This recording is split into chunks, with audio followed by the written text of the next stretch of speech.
C'est facile de dire oui. Après une élimination sur la pelouse d'une N2, oui, pour plusieurs raisons. Parce qu'il y avait déjà eu l'exemple des matchs de Coupe d'Europe où on voyait qu'il y avait une équipe type à Nice en championnat qui marchait, qui était performante. Et dès qu'on sortait 5, 6, 7 titulaires, avec patatras. Parfois 10, 12. Ouais, à 12 non, mais. Et ça marchait pas. Donc là, c'était encore le cas face à Saint-Brieuc. Ok, la compo d'équipe, elle avait peut-être un peu plus fière allure, mais tu avais 5 titulaires habituels qui n'étaient pas là.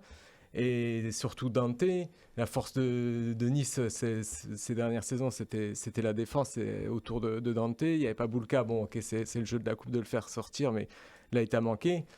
C'est sur blessure, mais je pense que l'absence de Guessant, elle est hyper préjudiciable sur un match comme ça. Donc, ok, c'est pas de sa faute, je pouvais pas l'aligner, mais la question elle est plus globale. C'est aussi la compo sur la Coupe d'Europe. Tu peux pas te passer de ces joueurs majeurs en fait. C'est simple. T'es la risée de l'Europe. Tous les clubs français se sont qualifiés. Et toi, tu finis 35e de Ligue Europa en perdant contre tout le monde des championnats exotiques. Donc forcément, les compos d'équipe, elles sont pas bonnes. Donc la réponse c'est oui à cette question. William. Moi, c'est totalement non. Parce qu'on a eu déjà ce débat en off. Pour moi, à partir du moment où le l'OGC Nice est aussi bien placé en championnat, c'est que Hayes a eu raison.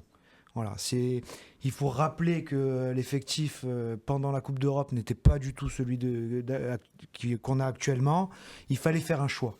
Et il a même dit une seule fois, publiquement, oui, à un moment donné, j'ai fait le choix de privilégier la Ligue 1, le championnat. Et je le comprends.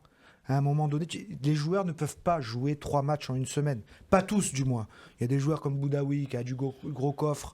Tout ça, certains sont capables de le faire. Guessant, qui a beaucoup enchaîné. Mais pas tous. Et un Dante qui revient d'une blessure, qui est sur le synthétique à Esborg ou la pelouse grasse de Saint-Brieuc, c'est pas des terrains favorables à un joueur de 41 ans qui revient de blessure et qui peut pas enchaîner non plus tous les 3 jours. Donc à un moment donné, c'est des choix qu'il a fallu faire. Et moi, quand je vois l'OGC Nice aussi bien placé, pour moi, je lui donnerai toujours. Il a raison, Franck Hayes. Sinon, on aurait tout perdu là. On serait 10e et peut-être qu'on serait qualifié encore en Ligue Europa et pour être 15e, on en fait quoi en fait ? On a peur toute la saison de descendre. Donc moi je lui donne raison. Et pour la compo de la Coupe de France, oui il a fait tourner. Mais les changements peut-être ? Le bémol est là. Le bémol, c'est là où on voulait en venir en fait. Voilà, si je dois en trouver un, c'est peut-être celui-là. C'est sur les changements en cours de match. C'est peut-être sur... toujours relancer Buonanni dans ces matchs-là, Moukoko, ça fait plusieurs matchs qu'ils n'apportent pas satisfaction, mais encore une fois, gestion d'effectifs, et puis donner du temps de jeu à Ndombele qui pourrait démarrer contre Lens.